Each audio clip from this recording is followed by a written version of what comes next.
दीप्तले भाइयों, माँ शक्ति। आज स्वाध्याय चिंतन का हमारा क्रमांक है 375।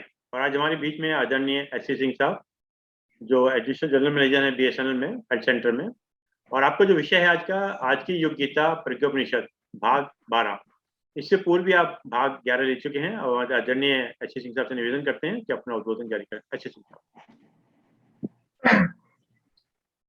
एक बार हम लोग गायत्री महामंत्र के माध्यम से उस गुरु चेतना से जुड़ने का प्रयास करें, जिसके सूक्ष्म संरक्षण में अभी अगले 1 घंटे तक हम लोग मन चिंतन करेंगे।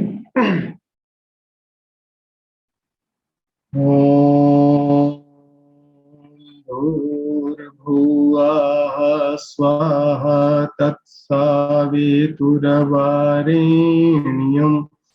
भर्गो देवस्य धीमहि धियो यो नः प्रचोदयात्। असंभवं संभव कर्तुम् उद्यतं प्रचंड झंझावृत्तिरोध सक्षमं युगस्य निर्माण कृते समुद्यतं परम महाकालममुं नमाम्यहम्। इस कक्षा में उपस्थित सभी स्नेही सुजनों साथियों को नमन वंदन और आज की इस कक्षा में आप सबका हृदय से अभिनंदन। आज जैसा अरविंद शर्मा साहब ने बताया कि ये 12वां भाग है प्रज्ञोपनिषद का।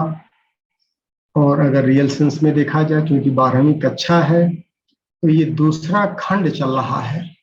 और दूसरे खंड का ये तीसरा अध्याय है। एक खंड में 7 अध्याय हैं और दूसरे खंड को देव मानव खंड कहते हैं। तो देव मानव खंड क्या है और 2 अध्याय क्या हो चुके हैं, उस पर हम 1-2 मिनट के अंदर रिकैप ले लेते हैं, ताकि कंटिन्यूटी में फिर इसका स्वाध्याय चिंतन करना थोड़ा सहज और सरल हो जाएगा। तो अगर देखा जाए कि जो पहले 2 खंड हमारे देव मानव खंड के, पहला अध्याय देव मानव समीक्षा थी। आज के परिवेश में अगर देखा जाए तो चारों तरफ पशुता और पिशाचता समाज में फैली हुई है। पशुता और पिशाचता क्या है? व्यक्ति स्वार्थ में इतना अंधा हो गया है कि वो दूसरे का नुकसान करके अपना फायदा जैसे तैसे उठा लेना चाहता है। उसको नहीं पता है कि आगे क्या होगा, लेकिन दूसरे का अहित करके कितना फायदा हम ले सकते हैं, उसके लिए अपना जो भी बुद्धि, विवेक, शक्ति, सामर्थ्य सब कुछ झोंक दे रहा है कुछ पाने के चक्कर में।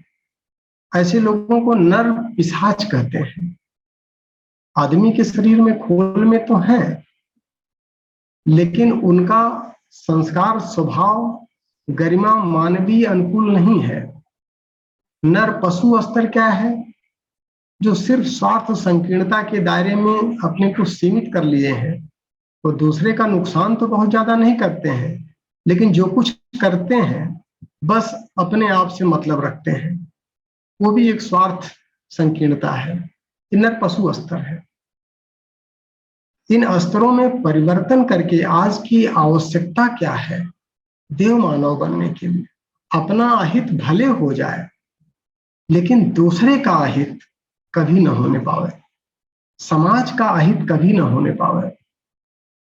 जब ये भावना जन्म लेती है तो संत, सुधारक और शहीद पैदा होते हैं। और संत, सुधारक, शहीद का बाह्य स्वरूप सेम होता है, सिर्फ अंतःकरण परिवर्जित और परिष्कृत होता चला जाता है। आवश्यकता आज क्या है कि जो बहुलता है नर पिशाचों और नर पशुओं की और देव मानवों की बहुत ही कमी है। इसको कैसे बढ़ाया जाए? एक ही उद्देश्य है कि देव मानवों की संख्या बढ़ाई जाए। बढ़ाने के क्या सूत्र हैं? एक ही सूत्र है, सिर्फ धर्म। धर्म ही एक ऐसी तत्व है कि जिसको अपना करके नर पिशाच को नर पशु और नर पशु को नर मानव, देव मानव, महामानव बनाया जा सकता है। वो धर्म क्या है उसकी विवेचना पिछली कक्षा में हुई है। धर्म विवेचना की जो पिछली कक्षा हुई है कि जो धर्मो जगदाधारा स्वाचरणी तम माने मां विडम्बय तम सोचती ह्युको मार्गे सहायक। गायत्री का जो धियो अक्षर शब्द है, धियो में यो अक्षर की जब साधना की जाती है तो उस धर्म को अपने आचरण में समाहित करने की बात आती है कि जिससे इस जगत का आधार बन रहा है, जिससे इस सृष्टि का सुसंचालन हो रहा है। ऐसे कौन से सूत्र हैं उसको अपना करके हम अपने आप को नर पिशाच, नर पशु, नर मानव से देव मानव, महामानव की तरफ ले जा सकते हैं, डीएनए चेंज कर सकते हैं। उस धर्म को आज जानने की आवश्यकता है। ये पिछली कक्षा में धर्म की विवेचना हुई थी। धर्म जो है अगर आज देखा जाए तो संप्रदायों और मजहबों में, कर्मकांडों में, क्रिया पद्धतियों में उलझ गया है। विवेकवान लोग व्यथित हो जा रहे हैं कि समाज कहां चला जा रहा है। नाम धर्म का लेते हैं और धर्म से संबंधित कोई सूत्र उनको नहीं पता है कि धर्म का यथार्थ रूप है क्या। पूजा पाठ की पद्धतियों को ही धर्म समझ बैठते हैं, क्रिया कृत्यों को, कर्मकांडों को ही धर्म का अंग समझ बैठते हैं। इसीलिए समाज पूरी तरह से भटकाव में चला गया है। इसलिए यथार्थ को जानना चाहिए। परम पूज्य गुरुदेव ने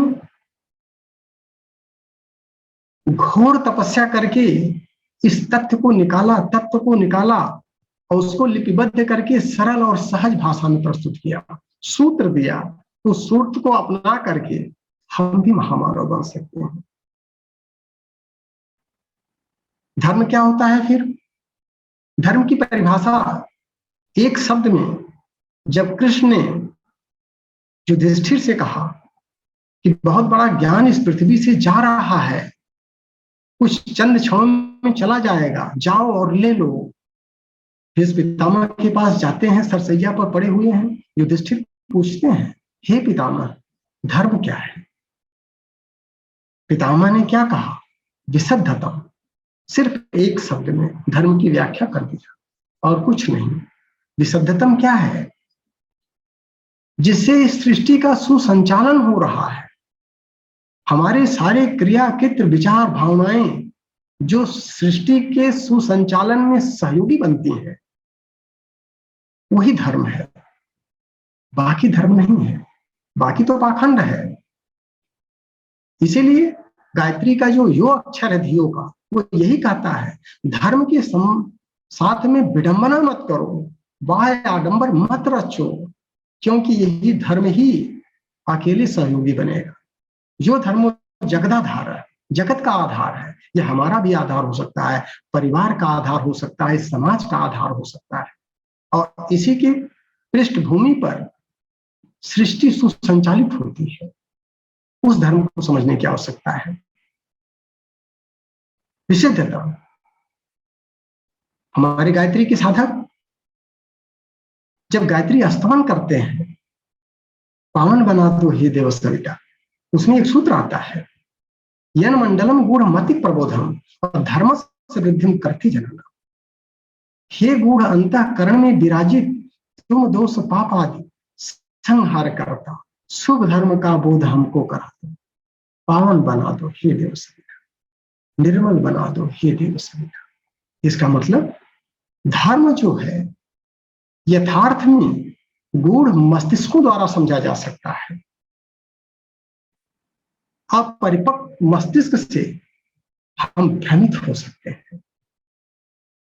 इसलिए जो ज्ञान की गहराई में डुबकी लगा रहे हैं, वो धर्म के यथार्थ स्वरूप को समझ करके मौन हो जाते हैं और उनके माध्यम से हम सब कुछ सीखने का प्रयास करें। क्या है धर्म? धर्म के जो 10 लक्षण बताए गए थे, ऋषियों का सत्र चल रहा है, एक संसद बैठी हुई है, महर्षि आशुलायन इसके सत्राध्यक्ष हैं। अलग अलग सत्रों के 7 सत्र चलाए जाते हैं। 7 प्रश्न पूछने वाले लोग आते हैं ऋषि। उसी में 10 लक्षण बताए जाते हैं और 10 लक्षणों को 5 जुगमों में बनाया जाता है, जोड़े बना दिए गए, 2-2 लक्षणों के एक-एक जोड़े बना दिए गए। तो 5 जोड़े कौन से हैं? पहला जोड़ा है सत्य और विवेक का, दूसरा जोड़ा है संयमशीलता और कर्तव्य परायणता की, तीसरा है अनुशासन और अनुबंध का, चौथा है स्नेह सौजन और पराक्रम, सब विरोधी है, दोनों का जोड़ा बना दिया है। और 5वां युग्म क्या कहता है? सहकार और परमार्थ। तो आज का जो चिंतन है स्वाध्याय का, वो पहला जो युग्म है सत्य और विवेक का, ये क्या है, इसको आज हम लोग समझेंगे। आज के अध्याय में टोटल 71 श्लोक है, 17 अध्यक्ष महर्षि आसुलायन है, धर्म के मर्मज्ञ है, धर्म सूत्र उनके चलते हैं, गृह सूत्र के साथ में महर्षि आसुलायन का धर्म सूत्र भी रचित है। उसी के आधार पर धर्म आगे गतिशील होता है हम लोगों के बीच में। महर्षि कौंडिन्य आज के प्रश्नकर्ता है। कौंडिन्य कौन है? प्रश्न कौन पूछ रहा है? अगर हम उसके बारे में थोड़ा सा जानेंगे तो प्रश्न की गंभीरता को समझ पाएंगे। ये साधारण प्रश्न नहीं है, साधारण मस्तिष्कों द्वारा नहीं पूछे गए हैं। महर्षि कौंडिन्य कपिलवस्तु में महर्षि शुद्धोधन के आध्यात्मिक एडवाइजर है, सलाहकार है, मार्गदर्शक है, पथ प्रदर्शक है उनके, जहां से बुद्ध ने जन्म लिया था। इनका कार्य क्षेत्र कंबोडिया रहा है, इन्हीं के नाम पर, कौंडिन्य के नाम पर कंबोडिया पड़ा है, जिन्होंने विश्व को नई दिशा दी थी धर्म के मामले में। ऐसे प्रकांड विद्वान आज के प्रश्नकर्ता हैं और समाधान दे रहे हैं धर्म के मर्मज्ञ महर्षि आसुलायन। तो क्या प्रश्न इन्होंने पूछा 71 श्लोकों में और क्या उसका समाधान दिए? तो थोड़ा सा हम लोग हिंदी टीका वाचन कर लें, क्योंकि समय का अभाव है, इसलिए संस्कृत के सूत्रों को न समझ करके, और 71 सूत्र जो अभिनव रचना परम पूज्य गुरुदेव ने किया है इसको लेकर के, वो कहीं नहीं मिलेगा, सिर्फ यहीं पर मिलेगा, प्रज्ञोपनिषद में या प्रज्ञा पुराण में। तो उसका हिंदी टीका वाचन कर लें और उसके बाद उसको हम लोग मनन चिंतन और समीक्षा ले लें कि थोड़ा सा सरल शब्दों में समझने का प्रयास कर रहे हैं कि आचार्य जी क्या कहना चाहते हैं। तो थोड़ा सा उसका हम पाठन कर लेते हैं 5 से 7 मिनट में और फिर आगे चलते हैं उसकी समीक्षा पर। सत्य और विवेक प्रकरण। संत समागम का आज तीसरा दिन था। नित्य की भांति उत्साह भरे वातावरण में आज की ज्ञान गोष्ठी का शुभारंभ फिर हुआ। सभी इस अमृत वर्षा को अधिक अपना लेने के लिए उत्सुक हो रहे थे। आज के प्रश्नकर्ता बुद्धिमान कौंडिन्य मुनि ने पूर्वोक्त युग्मों के संबंध में पूछा। कौंडिन्य बोले, हे देव, सत्य और विवेक की परस्पर क्या संगति है? उन दोनों का युग्म किस प्रकार धर्म के 5 चरणों में से एक की पूर्ति करता है, सो उसका विस्तार पूर्वक विवेचन करें, जिससे धर्म का रूप मनुष्य समझ सके। आसुलायन ने कहा, सत्य का अर्थ है श्रेय, वह आवरणों से ढका रहता है। भ्रम, स्वार्थ और आग्रह उसका यथार्थ स्वरूप प्रकट नहीं होने देते हैं। दूरदृष्टा से इन आवरणों को भेद कर यथार्थता तक पहुंचने की आवश्यकता पड़ती है। विभिन्न स्तरों की मान्यताओं परंपराओं के कारण सत्य आवरणों में छिपा होता है। अज्ञान के कारण भी कुछ से कुछ भासता है, इसलिए विवेक पूर्वक गहराई में उतरना पड़ता है। सत्य वचन को सत्य का एक अंग मानते हैं। जैसा सुना, देखा या किया जाता है, उसे बिना छल किए यथार्थ रूप में प्रकट कर देना सत्य का मोटा स्वरूप है। पर तत्वदर्शी लोग इस परिधि से आगे जाते हैं कि यथार्थता ही सत्य है, श्रेय भावना ही सत्य है। सद्भावना पूर्ण श्रेय साधना के लिए किए गए कृत्य और कहे गए वचन भी सत्य है, भले ही उन्हें बाल बोध के लिए अलंकारिक ढंग से हेर फेर करके भी कहा गया हो, तो भी वो सत्य है। सत्य और विवेक परस्पर जुड़े हुए हैं। जहां एक होगा वहां दूसरा भी रहेगा। विवेक से सत्य का स्वरूप समझा और उसके सहारे सत्य की प्राप्ति के लिए आगे बढ़ा जाता है। मनुष्य स्वभाव से ही पूर्वाग्रहों से ग्रसित होता है। वंश परंपरा, वातावरण और संचित संस्कारों के कारण उसकी कुछ अपनी मान्यताएं और आदतें बन जाती हैं। वह उन्हीं को सब कुछ मान बैठता है और वो सत्य नहीं होता है। ऐसे व्यक्ति को दूसरों के प्रतिपादन और अनुभव गलत प्रतीत होते हैं। ऐसी दशा में आग्रही मनुष्य अपनी ही मान्यता तक सत्य को सीमित मानता है, जबकि उसका समग्र स्वरूप जानने के लिए अन्य कथनों पर विचार किए जाने की आवश्यकता है। विवेकशील न्यायाधीश की तरह निष्पक्ष होते हैं, आग्रही नहीं होते। जहां जितना औचित्य परिलक्षित होता है उसे बिना संकोच के स्वीकार करते हैं। ऐसे लोगों को न मूल मानने में संकोच होता है और न अपने मत के समग्र होने का ही आग्रह होता है। यथार्थता को जानने के लिए तर्क, तथ्य और प्रमाण ढूंढने के उभय पक्षीय प्रतिवेदन पर विचार करना पड़ता है। तब कहीं पता चलता है कि यथार्थता क्या है। न्यायाधीश इसी बुद्धि का प्रयोग करते हैं। वे कारण जो कहा गया है, तत्व जिज्ञासी उस पर ध्यान नहीं देते हैं। यही नीति अपनाने पर यथार्थता समझ सकना संभव होता है और सत्य के दर्शन होते हैं। कौंडिन्य ने कहा, हे महाभाग, देखा गया है कि अपना हानि लाभ पहचानने वाले समझदार व्यक्ति भी दूरगामी हितों को नहीं पहचान पाते, भ्रम में गलत निर्णय ले बैठते हैं। ऐसा क्यों होता है और ऐसी भूलों से विवेकवान बचाव कैसे कर सकता है? आस्वाइन बोले, विवेक का तात्पर्य दूरदर्शिता भी है। वह मात्र समझदारी तक ही सीमित नहीं है। विवेकवान दूरगामी परिणामों को भी देखते हैं और आरंभ में तनिक सी हानि उठाकर भविष्य में यदि अधिक लाभ की संभावना हो तो उसका भी समर्थन करते हैं। कई काम तत्काल तो लाभदायक प्रतीत होते हैं किंतु अंत में दुख देते हैं। कुछ आरंभ में तो कष्टकर लगते हैं किंतु उनका परिणाम अंततः सुखद होता है। ऐसे प्रसंगों में अदूरदर्शी तो भ्रमग्रस्त होते हैं और तत्काल लाभ के लिए भविष्य में बड़ी हानि उठाते हैं, साथ ही अभ्युदय को भी प्राप्त नहीं हो पाते। जो विवेकवान है वे तुरंत ही छोटी हानि को देख करके कृषक, माली, विद्यार्थी, व्यवसायी, पहलवान की तरह आरंभिक घाटा एवं कष्ट सह कर भी सत प्रयोजनों में लगे रहते हैं और अंत में उस प्रयास के सत परिणाम का आनंद लेते हैं। इसका धैर्य ही उन्हें लक्ष्य तक पहुंचाता है। अदूरदर्शी जाल में फंसने वाली मछली चिड़िया की तरह प्रलोभन पर आतुर होकर के ये भूल जाते हैं कि अंधा लालच क्या हानि करता है। चाशनी पर टूट पड़ने वाली मक्खी की भी ऐसी ही दुर्गति होती है। विवेक ही उचित अनुचित का सत्य का निर्णय कर पाता है, अन्यथा अभ्यस्त प्रवाह में बहने वाले तो असत्य को ही सत्य मान लेते हैं। अधिकांश लोग क्या करते हैं और क्या सोचते हैं, इसी भ्रम में मोहित वे स्वयं भी भ्रमित हो जाते हैं और दूसरों को भी भ्रमित करते हैं।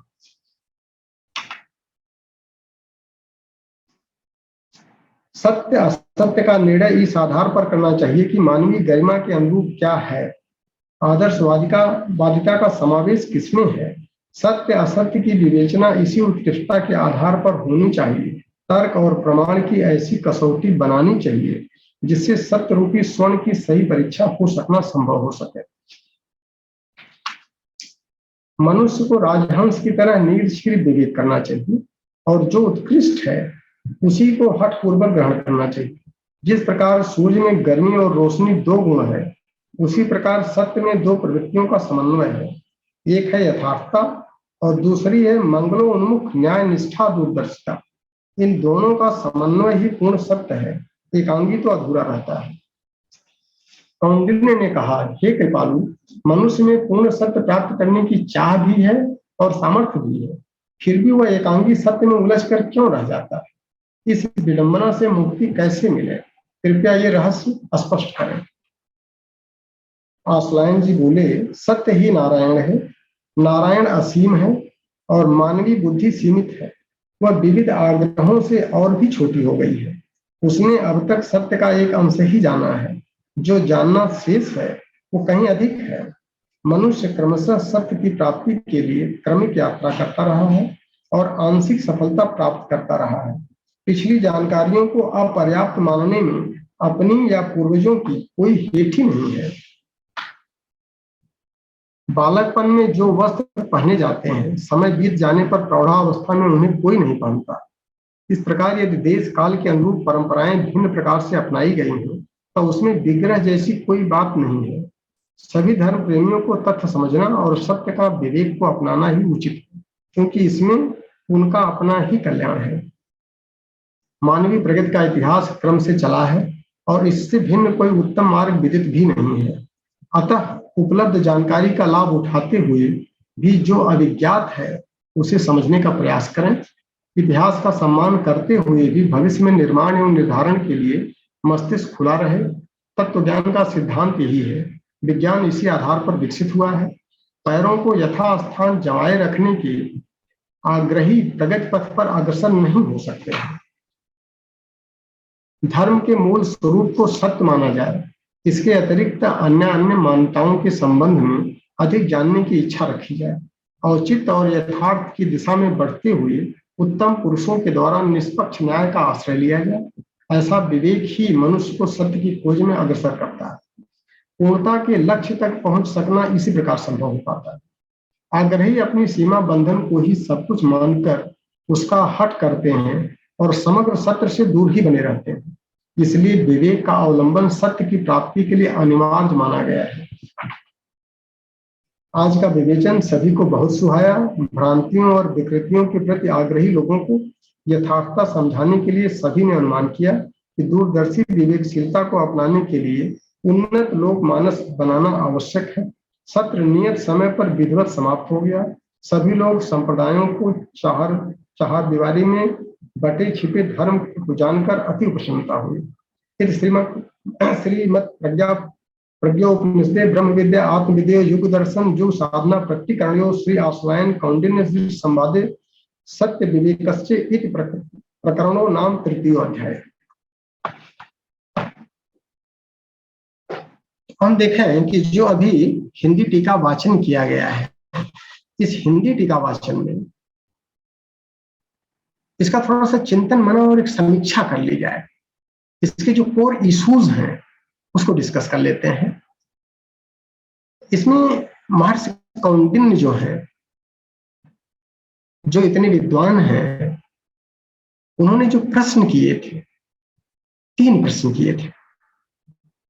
अगर पूरे 71 श्लोकों को लिया जाए, उसकी विवेचना की जाए, तो उनका पहला जो प्रश्न था, ये सत्य और विवेक का युग्म क्या है, इसकी संगति क्या है, दोनों को एक साथ रखना क्यों जरूरी है, क्या संबंध है सत्य और विवेक का आपस में। ये पहला प्रश्न था उनका।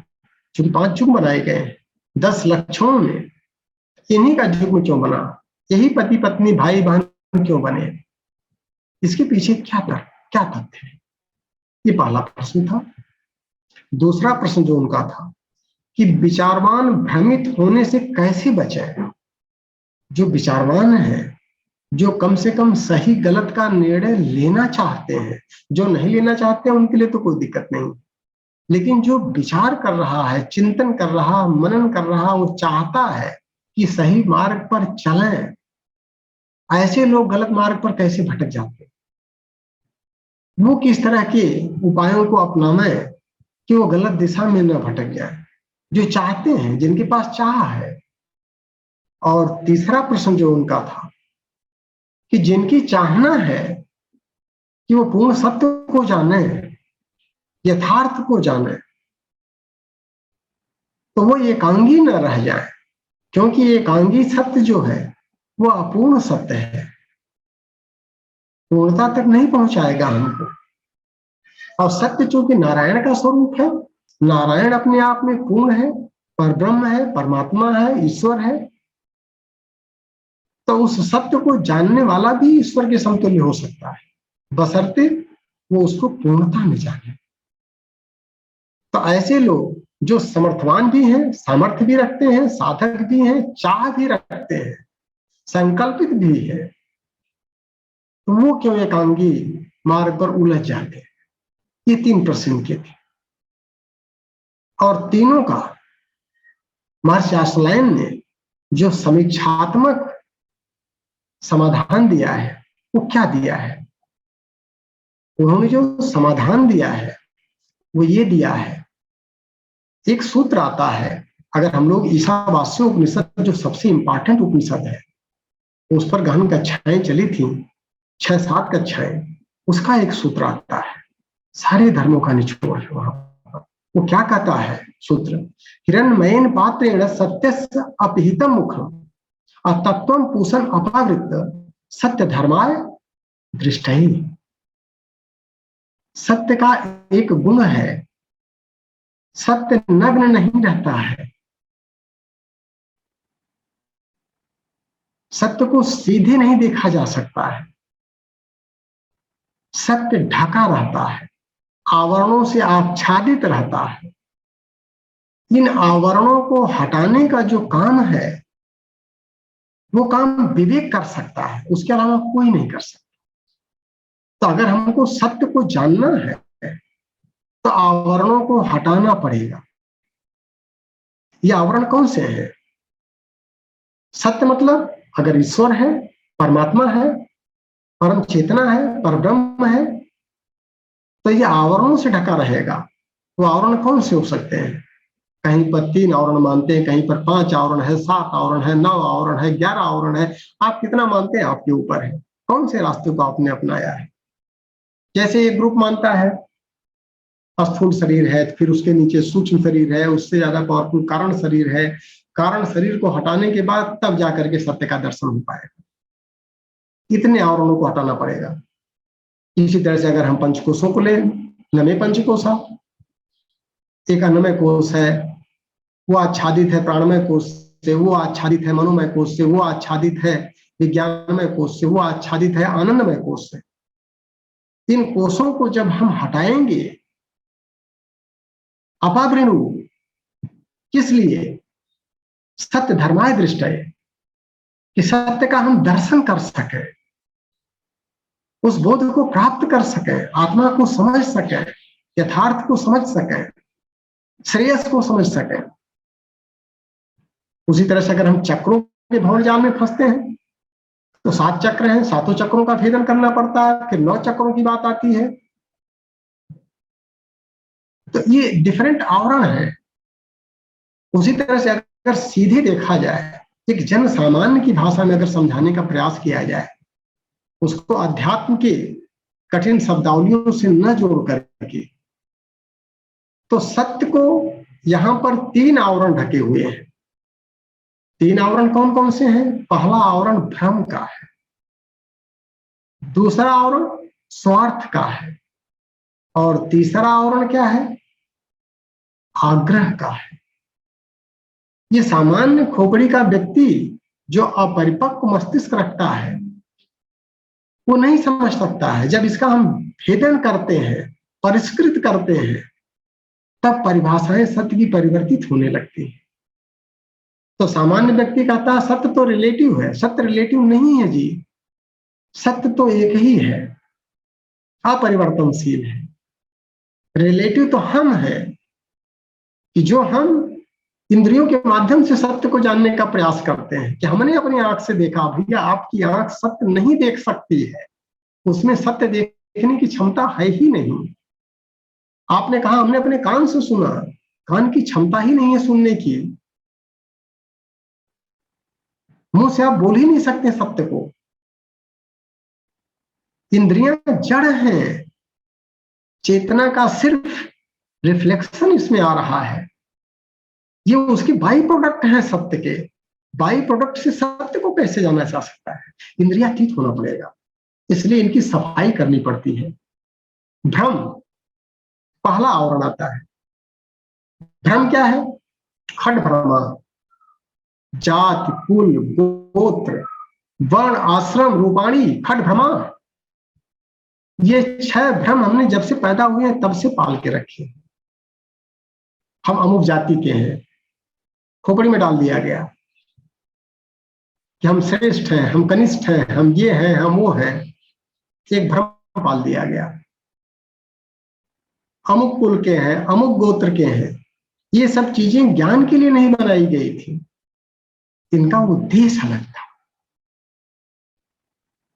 तो भ्रमों में जब हम फंस जाते हैं तो जो हमारी मूढ़ मान्यताएं बन जाती हैं बचपन से, उसी के परिप्रेक्ष्य में हम यथार्थ को समझने का प्रयास करते हैं। अगर सत्य इतना आसान होता तो माई एक्सपेरिमेंट विद ट्रुथ करने के लिए एक व्यक्ति को अपने पूरे जीवन को दांव पर नहीं लगाना पड़ता। एक व्यक्ति सत्य के साथ अपना प्रयोग कर रहा है जीवन का, तब जाकर के सत्य की कुछ झलक पाता है और महामानव बन जाता है। इसी धरती पर चलता फिरता हमारा ही पूर्वज है। तो हमको भी माई एक्सपेरिमेंट विद ट्रुथ करना पड़ेगा। उस सत्य को जानने के लिए विवेक की आवश्यकता पड़ती है। वो विवेक हमारे भ्रमों को दूर करेगा, जो भ्रम हम जन्म जन्मांतर से पाले पड़े हैं।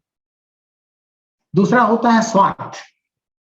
जो दूसरा मोटा आवरण है वो स्वार्थ का है। स्वार्थ क्या है? लोभ, मोह और अहंकार की परिधि में व्यक्ति जब जकड़ा रहता है, अपने को इतना सीमाबद्ध कर लेता है कि उसी परिप्रेक्ष्य में उसकी चिंतन, उसकी विचारधारा चलती है। उसने कुछ मान्यताएं बना ली है। अहंकार का स्वरूप वही है। अपने को क्या समझता है? अपने को शरीर समझता है, अपने को मन समझता है, अपने को बुद्धि समझता है, अपने को चित्त समझता है। किस स्वरूप में अपने को देखता है? अपने को विद्वान मानता है, बुद्धिमान मानता है, डॉक्टर, इंजीनियर, कलेक्टर, कमिश्नर, क्या मानता है वो? ये सब चीजें उसके स्वार्थ में उसको बांध देंगी, एक मान्यताओं में। और सत्य जो है मान्यताओं की परे है। सत्य को किसी मान्यता में नहीं बांधा जा सकता है। उसी तरह का आग्रह है कि अभ्यास से हमने अपने आप को इतना परिपक्व कर लिया है, इतनी जड़ता में जकड़ लिया है कि उसके बयान सोचने की क्षमता नहीं रही। और उससे बाहर निकलने के लिए स्वतंत्र चिंतन की आवश्यकता पड़ेगी। और जब स्वतंत्र चिंतन आत्मिक स्तर पर जब उसकी बुद्धि को प्रेरित करेगा, तब विवेक जागृत होगा। और विवेक में जब दूरदर्शिता आने लगेगी, तब उसकी प्रज्ञा जो है स्थिर होने लगेगी। तब उसको सत्य के साथ में एहसास होने लगेगा। इसलिए विवेक की आवश्यकता पड़ती है। और जो ईशावास्योपनिषद का सूत्र पढ़ा गया था, हिरण्मयेन पात्रेण सत्यस्य अपहितं मुखम, हम उस पर ब्रह्म से प्रार्थना करते हैं कि जिस सत्य को आपने सोने के आवरण से ढका है, उस सोने के आवरण को हटाइए, हमको उसका दर्शन करने दीजिए। हमारे अंदर इतनी क्षमता दे दीजिए कि हम इन आवरणों को हटा सकें और यथार्थ स्वरूप का दर्शन कर सकें। तभी बोधत्व की प्राप्ति होगी, तभी हम यथार्थ समझ पाएंगे। नहीं तो भ्रमित रहेंगे और इन्हीं मान्यताओं में उलझे रहेंगे। तो ये जो तीन भ्रम हमारे हैं, भ्रम, स्वार्थ और आग्रह या दुराग्रह, हठीलापन, जो हमारे कुसंस्कारों में जड़ जमाए बैठा है, ये हमारी मान्यताओं को सीमित कर देता है और स्वतंत्र चिंतन में बाधा डालता है। इसीलिए हमको जो धर्म जगता धारा स्वाचरणिता मान्य करना पड़ता है कि उसको जानने के लिए हमको अपने इंद्रियों की सफाई करना पड़ेगा। मन को, बुद्धि को, चित्त को, अहंकार को, इस अंतःकरण को जब हम परिष्कृत कर लेंगे, तब हम यथार्थ को समझने की क्षमता डेवलप कर पाएंगे।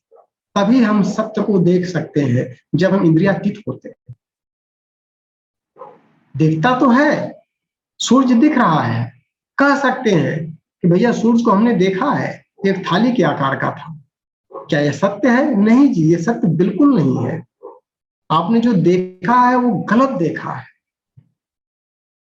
आपने किसी की बात अपने कानों से सुन लिया, आप बोल सकते हैं कि उसने कहा अपने कानों से सुना था। नहीं, अपने कुछ शब्दों को तो सुना होगा, लेकिन शब्दों के पीछे उसकी विचारणा क्या थी, उसकी भावना क्या थी, उसका इंटेंशन क्या था, किस लिए उसने उन शब्दों का सहारा लिया था, उसको देखने की क्षमता आपके अंदर नहीं डेवलप है।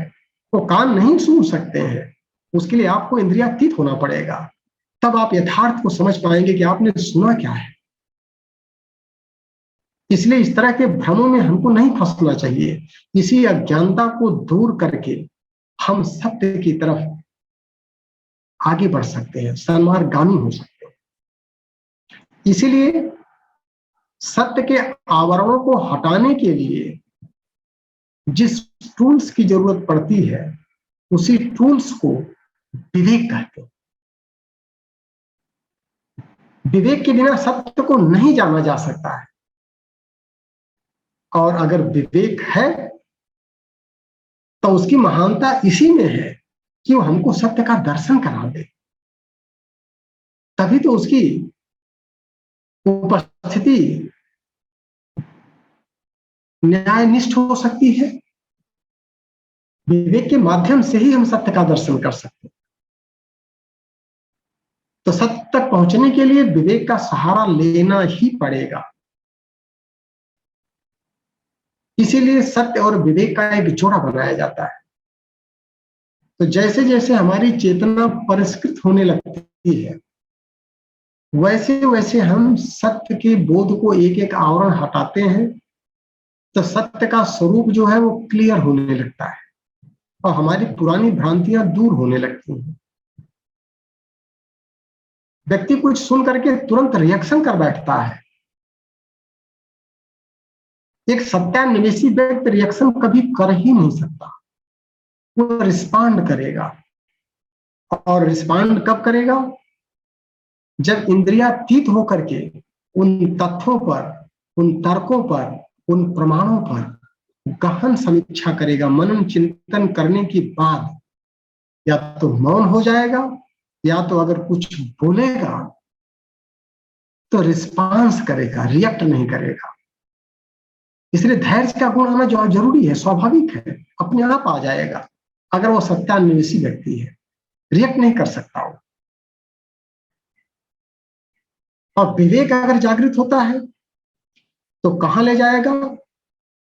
महर्षि पतंजलि ने कहा था, तत्र प्रज्ञा ऋतंभरा। वो हमारी स्थित प्रज्ञता में हमको स्थिर कर देगा, जहां सत्य के साथ हम एक सायुज्यता स्थापित कर लेंगे, एक रेजोनेंस स्थापित कर लेंगे।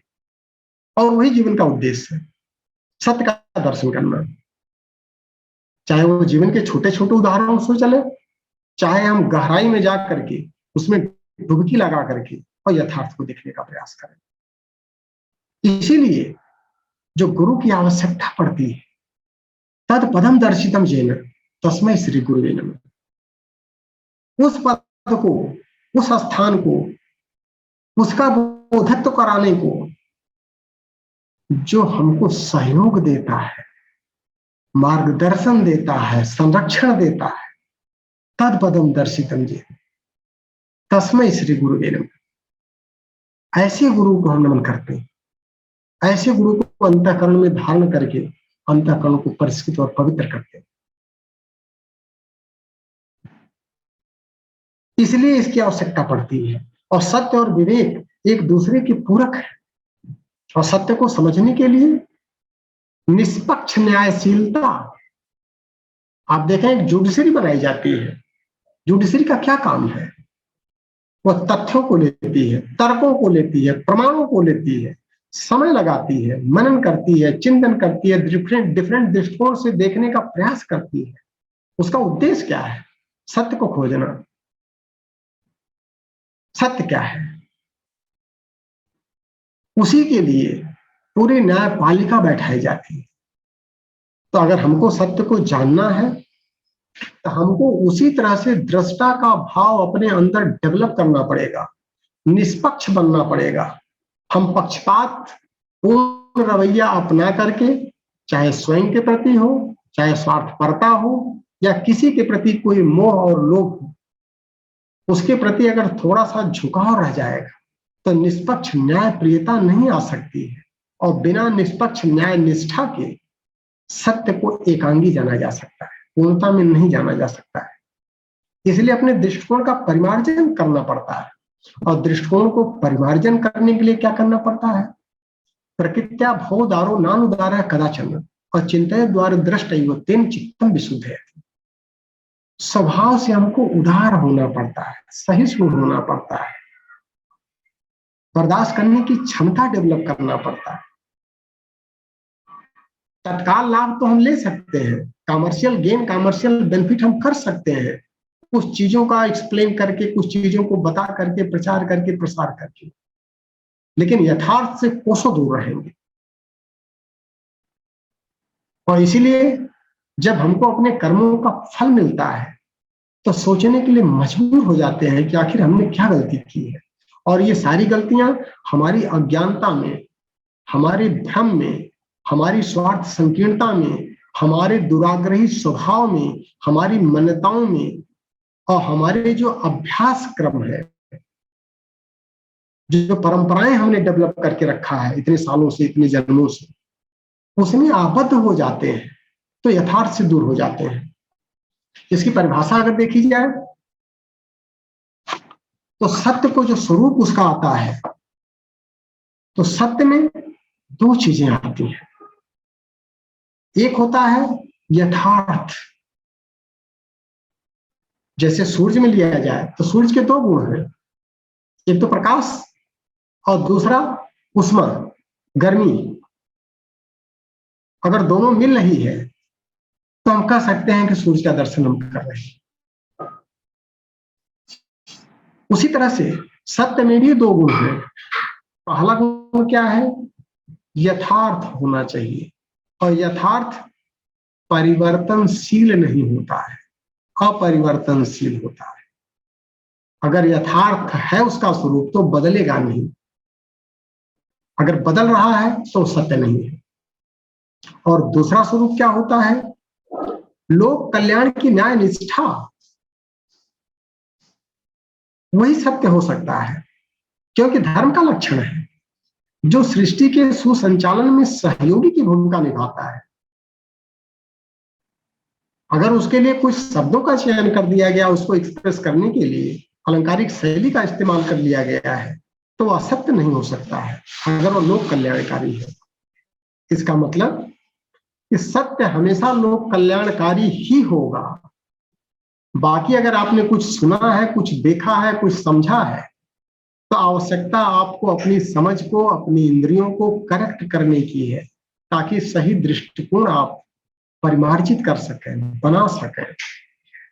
और बड़े आसानी से हम लोग कहते थे हमने सुना अपने कानों से, हमने अपनी आंखों से देखा है, लेकिन अगर वो लोक कल्याणकारी नहीं है तो आप अपनी बुद्धि को करेक्ट करिए, अपने विचारों को करेक्ट करिए, तभी आप सत्य को समझ पाएंगे। और सत्य में दोनों गुण होना चाहिए,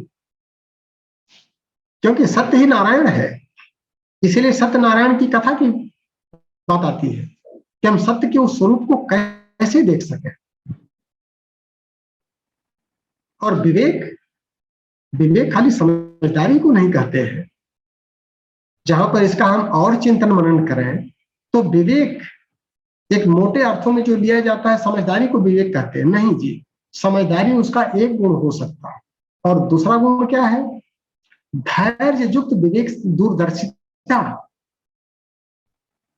आज तो देखने में हो सकता है कि वो असत्य लग रहा हो, कष्टकारी लग रहा हो, लेकिन जब उसके अंदर दूरदर्शिता का समावेश होता है तो आने वाले टाइम में अगर वो लोक कल्याणकारी है, आत्म कल्याणकारी है, तब उसको सत्य कहा जा सकता है।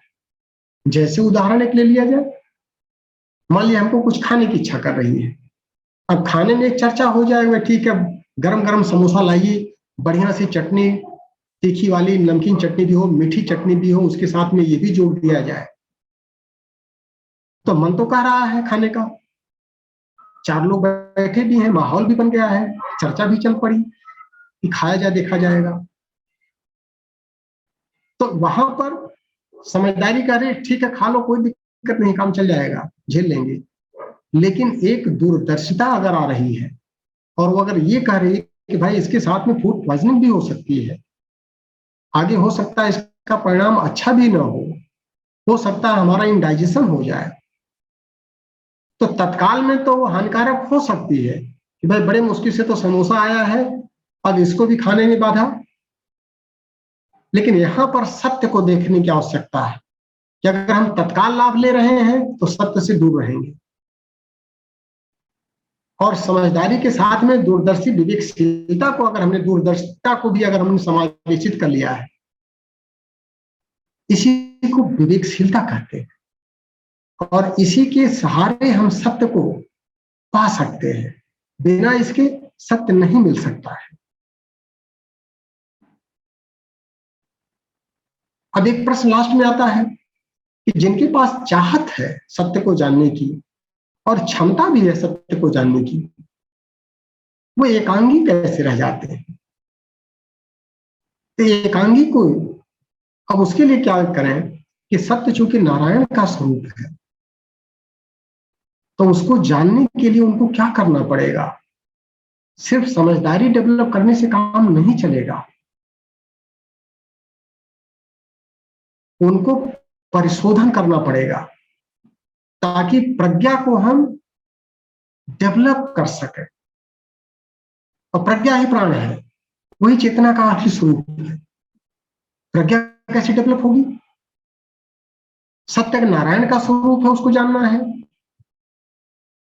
अनंतम तत् परम ब्रह्म तद अचिंत्यम अगोचरम और समग्रम तत्व विज्ञातुम न सख्यम कथंचन। वो सत्य जो है वो परमात्मा का स्वरूप है, अनंत है, असीमित है, उसको जानना है आपको। और जानना किससे है? किसी के लिए एक सीमित दायरे में रह करके संभव नहीं है कि अनंत को हम जान सकें। एक तो हमारी क्षमता सीमित, दूसरे उसमें भी हमने ढेर सारे आवरणों को ओढ़ रखा है, अपनी मान्यताओं को ओढ़ रखा है, अपनी परंपराओं को ओढ़ कर रखा है, अपने स्वार्थ को रखा है, आग्रह को रखा है, भ्रम को पाल के रखा है। और इतने सारे जो बंधनों को हम जब अपने ऊपर ओढ़ते हैं तो हमारी संकीर्णता और सीमित हो जाती है। तो ऐसी स्थिति में हम सत्य को समग्रता में नहीं जान सकते, फिर आत्मबोधत्व को नहीं प्राप्त हो सकते हैं। फिर तो हम कर्मकांडों में उलझ के रह जाएंगे, संप्रदायों में उलझ के रह जाएंगे, मजहबों के बनाए हुए रूलों में, सूत्रों में, उसी की पालना में अपने जीवन को बिता देंगे और समय निकल चुका रहेगा। तो ऐसी स्थिति में क्या करना चाहिए? बहुत सरल फार्मूला है कि मिले ही न रघुपत बिन अनुरागा और किए जोग तब ज्ञान विरागा। कबीरा मन निर्मल भयो जैसे गंगा नीर, पाछे पाछे हर गिरा, कहत कबीर कबीर। दोनों को डेवलप करना पड़ेगा, समझदारी को भी डेवलप करना पड़ेगा ताकि भ्रमों से दूर हो जाए, और अंतःकरण को परिष्कृत करना पड़ेगा, अहंकार को गलाना पड़ेगा, समर्पण लाना पड़ेगा। और जब तक समर्पण नहीं आएगा, प्रेम नहीं पैदा होगा, भक्ति जन्म नहीं लेगी, तब तक हमारे जो दुराग्रही अहंकार है और जो हमारी स्वार्थ संकीर्णता है, जिसकी चर्चा अभी की गई है, इनको दूर नहीं किया जा सकता। इसीलिए जो चाह रखते हैं वह एकांगी रास्ते पर न उलझे, उनके लिए तीनों को, ज्ञान, कर्म और भक्ति, तीनों की समन्वित प्रक्रिया को अपना करके, और उसी को प्रज्ञा योग कहते हैं। और वही प्रज्ञा योग जो अपनी जड़ता को परिष्कृत करके चेतना के साथ में रिजनेंस स्थापित करती है, सायुज्यता स्थापित करती है और बोधत्व को प्राप्त कराती है, जहां पर हमारे सारे भ्रमों का निवारण हो जाता है, स्वार्थ संकीर्णता समाप्त हो जाती है और लोक कल्याण और आत्म कल्याण की जिज्ञासा प्रबल हो उठती है अंदर। तभी हम न्याय निष्ठा और निष्पक्ष दूरदर्शिता डेवलप कर सकते हैं, और तभी सत्य के दोनों स्वरूप को, यथार्थता को भी और लोक कल्याणकारी न्याय निष्ठा, दोनों को डेवलप कर पाते हैं। बच्चों को हम लोग समझा देते हैं कि ठीक है बेटा, हम तुम्हारे लिए बंदूक लाएंगे, लेकिन बंदूक नहीं लाते हैं, उसको झूठ बोलते हैं। वो झूठ झूठ नहीं है, वही सत्य है, क्योंकि वो लोक कल्याणकारी है। तो जो बोला जा रहा है उसके पीछे अगर लोक कल्याण की भावना हमारी सन्निहित है तो वो सत्य है, भले शब्द कुछ भी निकले।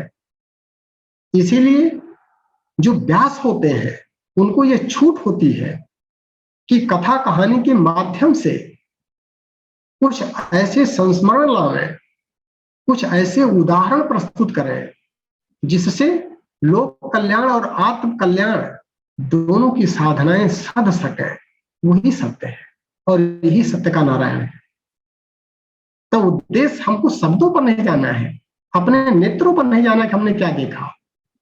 नेत्रों में देखने की क्षमता नहीं है, आंख देख तो सकती है लेकिन क्या देखती है, उसके लिए दृष्टि आनी चाहिए। आप छोड़ में चक्षुरस्तु करते हैं, हम जब न्यास करते हैं मतलब क्या हुआ कि नेत्रों में दृष्टि दीजिए, दृष्टिकोण डेवलप करने की प्रार्थना करते हैं। हे परमात्मा, आपने नेत्र तो दिया है लेकिन देखने की क्षमता नहीं दिया है कि जो हम देख पा रहे हैं उसको हम क्या समझें, वो समझ दीजिए हमको, ताकि हम अपने दृष्टिकोण को परिमार्जित कर सकें और सत्य का दर्शन करें, सत्य का बोधत्व प्राप्त कर सकें।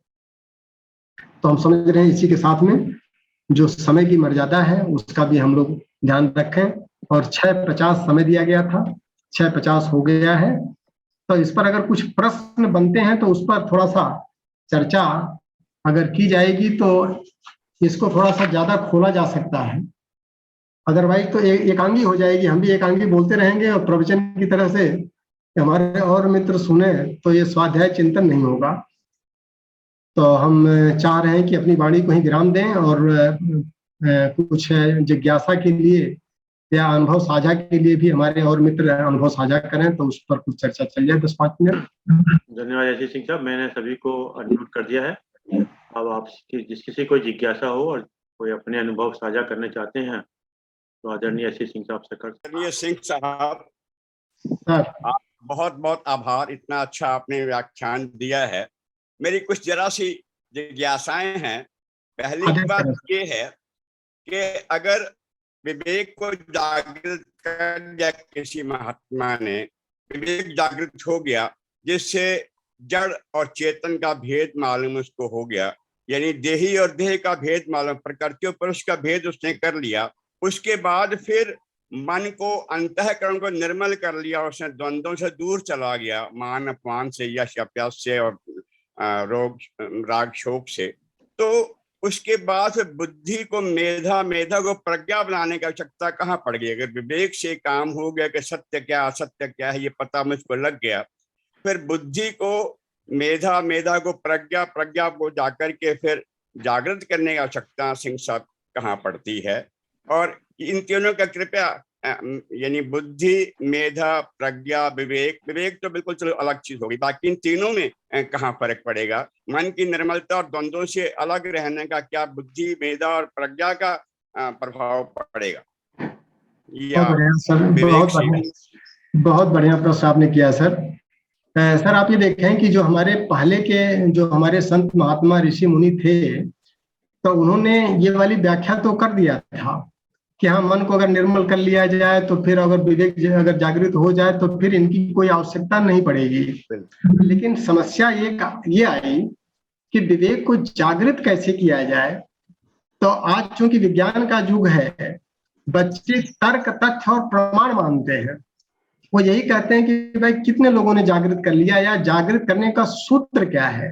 तो जैसे अगर घर में अंधेरा हो तो हम बच्चे को समझा सकते हैं कि बेटा घर के अंदर घुसना, बाएं तरफ एक स्विच बोर्ड लगा है, उसमें जो दूसरी स्विच है उसको जब ऑन करोगे तो प्रकाश आ जाएगा।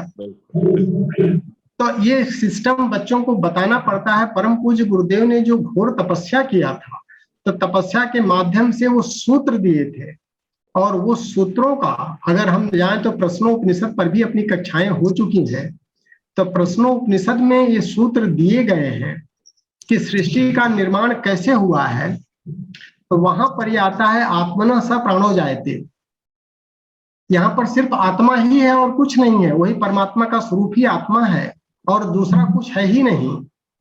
अब सवाल आता है कि दूसरा जो आत्मा ने पैदा किया है वो सबसे पहले प्राण तत्व को पैदा किया है, और प्राण से श्रद्धा, आत्मना स प्राणो जायते, प्राणात श्रद्धा, श्रद्धा खम वायु ज्योति आप पृथ्वी विश्व धारिणी। उस पर जब हम जाते हैं तो सर एक आता है कि जो हमारे पंच तत्व की बात आती है, तब पंच तत्व में पृथ्वी, फिर जल, फिर अग्नि, फिर वायु, फिर आता है आकाश।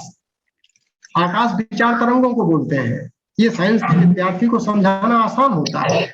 आकाश के जब ऊपर हम जाते हैं तो आकाश के ऊपर मन आता है, क्योंकि विचारों से मन प्रभावित होता है। अब आता है कि मन का नियंत्रण कैसे किया जाए। तो मन के ऊपर वाली जो लेयर है, मन को जो नियंत्रण करता है वो बुद्धि ही कर सकती है। पुनः बुद्धि के मन जो है परिष्कृत नहीं हो सकता। अब अगर हम बुद्धि के ऊपर जाते हैं तो बुद्धि के ऊपर जो आती है वो आता है प्रज्ञा। प्रज्ञा जो है बुद्धि को शुद्ध करती है। बुद्धियां तो बहुत है लोगों में आज की डेट में सर। आज की डेट में बुद्धि किसी के पास कम नहीं है। दिन रात जो आदमी भाग रहा है वो बुद्धि के साथ भाग रहा है। बस अंतर क्या है, बुद्धि में शुद्धि नहीं है। तो बुद्धि के ऊपर जो स्थान है वो प्रज्ञा का स्थान है, और प्रज्ञा के ऊपर जो स्थान दिया गया है वो स्थान दिया गया आत्मा को,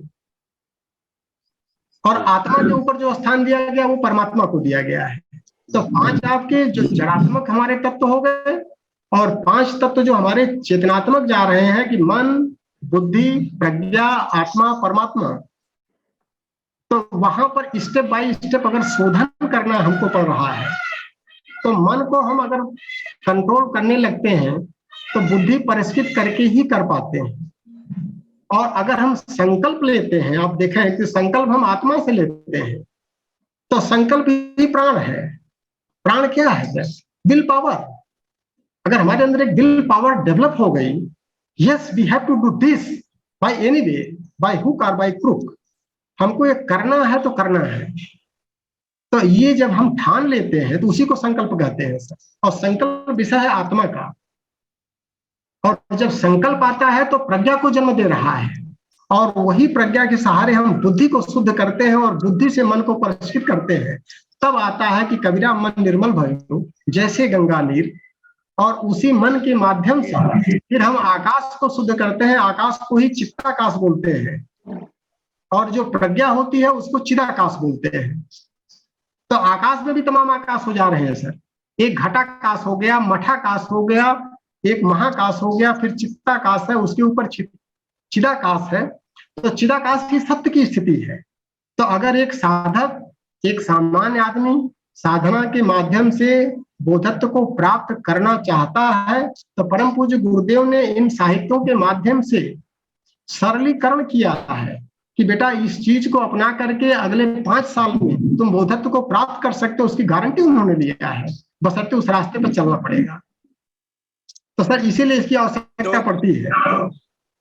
सिंह साहब, इसमें आपका अनुभव कोई है? अपना अनुभव जोड़िए। हाँ बिल्कुल अनुभव सर। पिछले 5 साल से जो एक सिस्टम से हम लोग जुड़े हैं, इतना परिवर्तन हमारी लाइफ में हुआ, व्यक्तिगत तौर पर इतना परिवर्तन हुआ कि हम कल्पना नहीं कर सकते। और वो परिवर्तन 2 रूपों में हो रहा है सर। जो जीवन का 2 उद्देश्य है।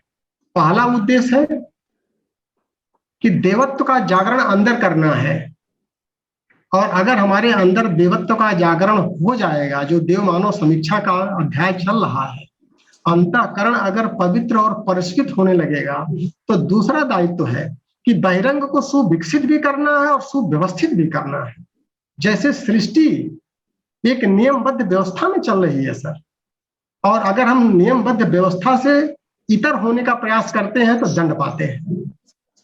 इसीलिए दूरदर्शी विवेकशीलता की आवश्यकता वहां पड़ती है, ताकि हम बहिरंग को डेवलप कर सकें, और डेवलपमेंट भी पराकाष्ठा पर हो और शांति भी पराकाष्ठा पर हो।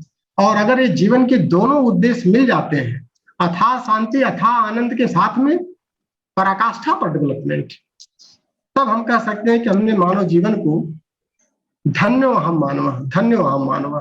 खाली शांति और आनंद लेकर के एकांगी नहीं होते, वो एकांगी हो जाएगी सर। अभी चर्चा एकांगी की तो चली है। हमको विकास भी करना है सर। विकास के साथ में शांति होनी चाहिए, और खाली विकास बिना शांति के फिर तो भौतिकता आ जाएगी। तो उसमें तो यही है कि राग देश खत्म हो जाए, निराकार हो गया, आकार लेस हो गया, सर, आकार खत्म हो गया है, ना किसी के प्रति राग है ना द्वेष है, ना सर, ईर्ष्या है ना निंदा है किसी की, तो मन निर्मल हो गया। तो मन की निर्मलता जो है वो सीधा जाकर के आत्मा के प्रकाश को प्रकट करेगी। फिर सर अब आप ये देखें कि हम खाली राग और द्वेष के परे हो जाते हैं तो दोनों के बीच में रहना है। राग और द्वेष के बीच में जो डंडी लगाई जाती है ना सर, उसी को सुषुम्ना कहते हैं। और जो कर्म योग की फिलॉसफी है कि कर्म योग में हमको न ईड़ा में रहना न पिंगला में रहना है, योगस्था कुर कर्माणि संगम दत्वा धनंजय। तो दोनों के बीच में रह करके हमको कर्मयोग करना है सर। आत्मा का अगर प्रकाश मिल रहा है तो कर्मयोग करने के लिए मिल रहा है, न कि हमको सोने के लिए मिल रहा है कि हम सो जाए कि हम आनंद में चले गए। नहीं, आनंद में नहीं जाना है सर, कर्म करना है। तस्मात् सर्वेषु कालेषु माम अनुस्मर युद्ध च। सभी कालों में मेरे को अनुस्मरण करो। और स्मरण कहाँ करेंगे? राग और द्वेष के बीचों बीच बैठा है, दोनों को पकड़ के बैठा है। अपने को राग में जाना है ना द्वेष में जाना है, और दोनों के बीच में रह करके घनघोर कर्म करना है, और वहीं पर विवेक की आवश्यकता पड़ रही है। अच्छा सिंह साहब, एक प्रश्न है छोटा सा। जो सत्य की खोज तो विवेक के बिना होगी नहीं। सत्य को आप खोज पा नहीं सकते विवेक के बिना। लेकिन जो सत्य है जीवन में, जो इस सृष्टि में जो सत्य है वो ब्रह्म है। ब्रह्म के अलावा और कुछ सत्य नहीं है। तो इसका मतलब अंत में हमारी प्राप्ति, ब्रह्म की प्राप्ति के लिए सब ये विवेक या कर्मयोग सब अंत में तो ब्रह्म की प्राप्ति के लिए है ना सर। ये कहीं तो पुरुषार्थ है, दूसरा तो पुरुषार्थ कहा ही नहीं गया है कि जो हम कर्मयोग करते हैं और जो हम दैनिक क्रियाओं में जो चीज हम बोलते हैं वो रिलेटिव सत्य हो सकता है, एब्सोल्यूट सत्य नहीं हो सकता है। सत्य तो जैसे हमने कहा ना कि आपने कान में किसी के लिए सुन लिया, उसने हमको गाली दिया। अब आप कह रहे हैं कि हम सत्य बोल रहे हैं। टोटल लड़ाई इसी को तो लेके हो रही है कि एक कोई घटना होती है, दो लोग दो विचारधारा लेके चलते हैं। दिक्कत यह है कि अगर दोनों लड़ रहे हैं तो दोनों को सत्य देखने की क्षमता नहीं है सर। कारण क्या है कि उन्होंने कुछ शब्दों को तो सुना, लेकिन शब्दों के पीछे उसकी भावना क्या थी, उसकी विचारणा क्या थी, उसका इंटेंशन क्या था, उसको देखने की क्षमता नहीं है आपके अंदर। इंद्रियातीत होकर के व्यक्ति उसको देख सकता है सर। तो अंत में सत्य को जो पाना है वो ब्रह्म को पाना है। एग्जैक्टली सर, वही पुरुषार्थ है। मानव जीवन लेने का उद्देश्य जो है, चूंकि हम धर्म की बात कर रहे हैं और धर्म हमको वहां तक ले जाता है। बिल्कुल बिल्कुल सही। जो धर्मो जगदाधार और स्वाचरणे तमाने, उसकी बात आई है सर, वही धर्म है। बाकी जो पूजा पद्धति, क्रिया कांड, कर्मकांड, ये सब धर्म नहीं है। धर्म के अंग अवयव भी नहीं है सर ये सब। बाकी सब सत्य, भौतिक सत्य है। बाकी सब भौतिक सत्य है। तो संप्रदाय है सर, ये तो जीने खाने का तरीका हमारा हो सकता है। बिल्कुल। और सत्य तो एक ही है, ये दूसरा सत्य है ही नहीं। जो अपरिवर्तनशील है, आत्मा अपरिवर्तन है। बाकी मन बदलता है, बुद्धि बदलती है, चित्त बदलता है, अहंकार स्वरूप बदलता रहता है, मान्यताएं परिवर्तित होती है, परंपराएं बदलती हैं। ये सत्य नहीं हो सकता सर। उसी को धुरी रखे। बहुत धन्यवाद, बहुत बहुत धन्यवाद। चलिए, और किसी को जिज्ञासा है तो डॉक्टर नरेश नेव साहब भी हमारे कुछ पूछना चाह रहे हैं, कुछ कहना चाहते हैं। बाद में आपको बाद में धन्यवाद देंगे वो आपको। नहीं, धन्यवाद तो एक अलग चीज है सर, कुछ उनका अनुभव जरूरी है। मैं सब कुछ कह लेंगे वो। डॉक्टर तत्वदर्शी कुछ कहने वाले हैं क्या? नहीं तो फिर नैब साहब जो है दो सब कहेंगे। चलिए, डॉक्टर तत्वदर्शी जी का शायद हैंड रेज था कुछ टाइम। हैंड मेरे ख्याल से ये भी तो कहते हैं कि बहुत अच्छा है, इसलिए हैंड रेज करते हैं सब। डॉक्टर साहब नमस्कार। देखिए डॉक्टर तत्वदर्शी जी हमारे बीच में है, माइक ऑन कर लें सर। नहीं, कुछ भी नहीं करा उन्होंने, ना माइक किया ना वीडियो किया। चलिए फिर आदरणीय नैब साहब से निवेदन है कि दो शब्द धन्यवाद कीजिए।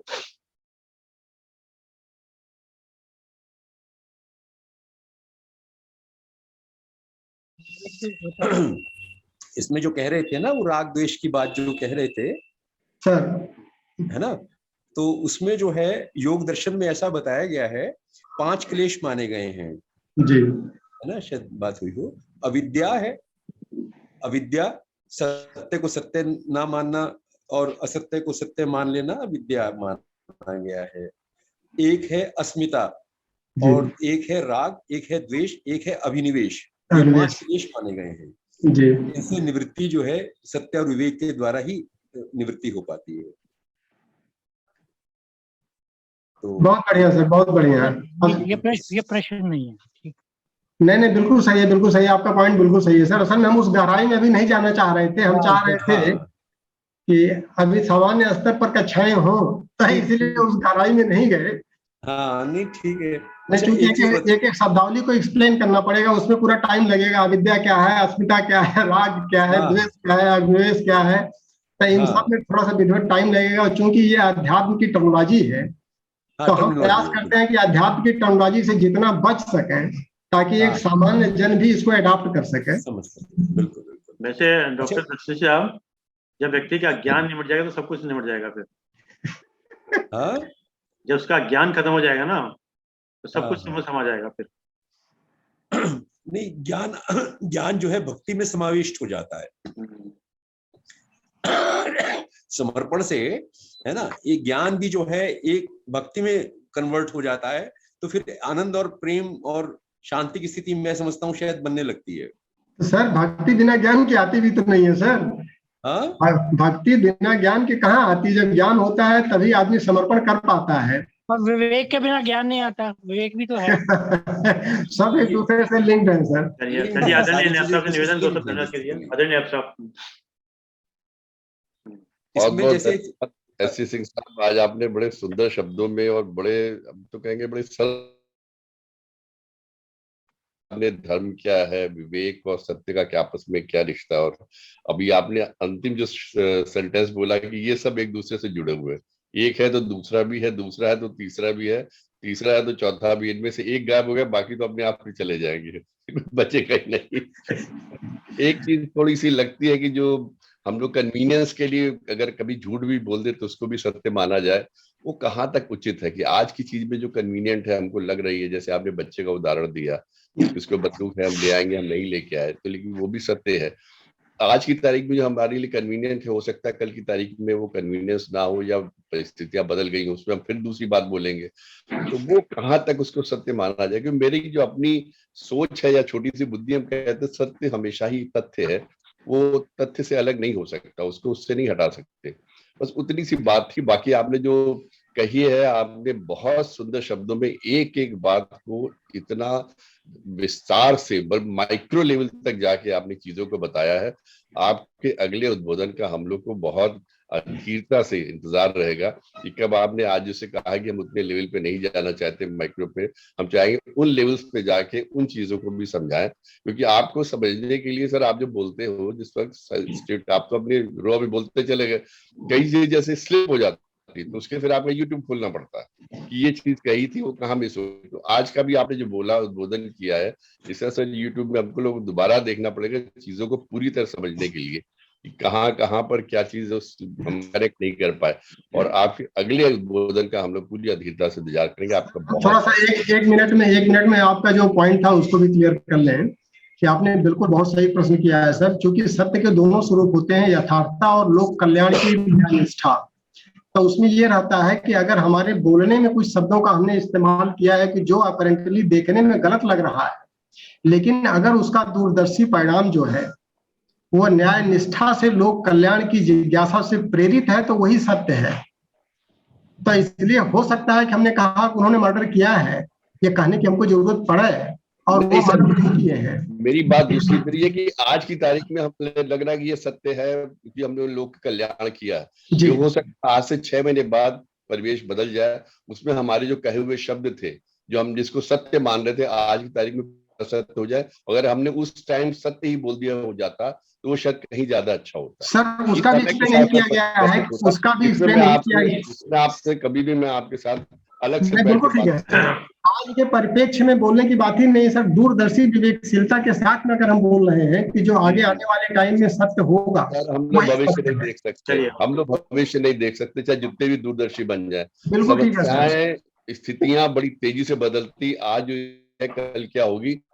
10 साल बाद की बात करते हैं, हम कहते हैं 10 मिनट बाद की बात नहीं समझ सकते क्या होने वाला सर। तो इसलिए इस वही बात परिष्कृत करना है सर, वही अपनी दूरदर्शिता को चेतना को बिल्कुल। परिष्कृत करके आगे जाना है। चलिए, धन्यवाद धन्यवाद आदरणीय आपका बहुत बहुत धन्यवाद सर, बहुत बहुत धन्यवाद। धन्यवाद आदरणीय नैब साहब, धन्यवाद आदरणीय एससी सिंह साहब, आपने समय निकाल के समय दिया।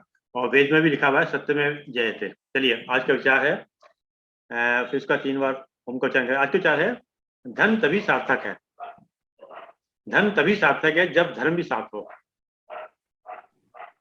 धन तभी सार्थक है जब धर्म भी साथ हो, विशिष्टता तभी सार्थक है जब शिष्टता भी साथ हो,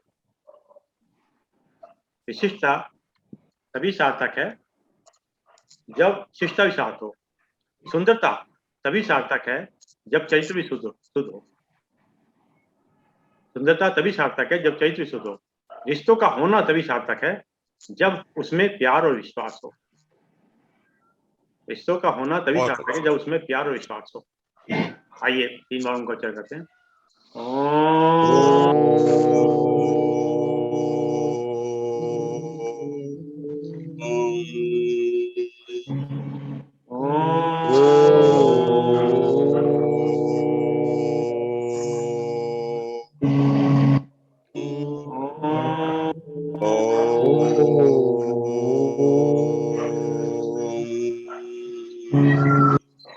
शांति शांति शांति शांति।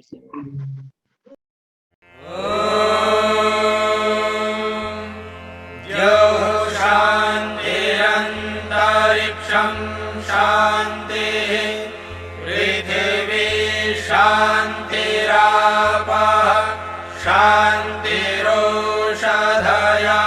शान्तिः वनस्पतयः शान्तिर्विश्वे देवाः शान्तिर्ब्रह्म शान्तिः सर्वं शान्तिः शान्तिरेव शान्तिः।